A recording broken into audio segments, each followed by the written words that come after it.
Muling iniintriga ngayon ang love life ni Paolo Avellino matapos kumalat ang usap-usapan na meron daw itong secret girlfriend.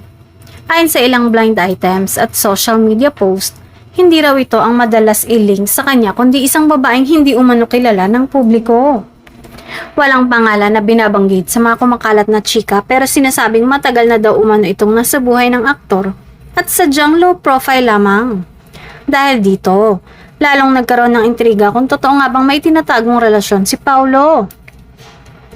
May mga netizens na nagsasabi kaya raw tahimik ang aktor tungkol sa kanyang personal na buhay ay dahil mas gusto niyang ilayo sa isyu ang sinasabing espesyal na babae. Gayunpaman, wala namang konkretong ebidensya o kumpirmasyon mula sa kampo ng aktor. Sa mga nakaraang panayam, ilang beses nang sinabi ni Paolo na mas pinipili niyang panatilihing pribado ang kanyang love life. Kaya naman hindi na bago kung may mga ganitong espekulasyon na lumalabas paminsan-minsan. Sa ngayon, nananatiling haka-haka lamang ang lahat. Hanggat walang direktang pahayag mula kay Paolo o sa kanyang management, mananatili itong bahagi ng showbiz rumor mill.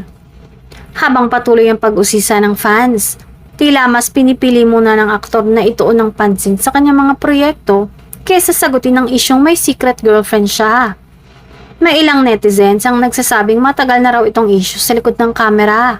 Ngunit ngayon lamang muling nabuhay dahil sa sunod-sunod na sightings at cryptic post online. Wala mang direktang patunay. Tila sapat na ito para pagpiestahan ng mga marites sa social media. Dagdag pa ng ilang source, maingat umano si Paolo pagdating sa kanyang personal na buhay.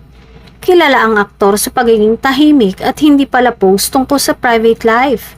Kaya lalong nagiging misteryoso ang ganitong intriga.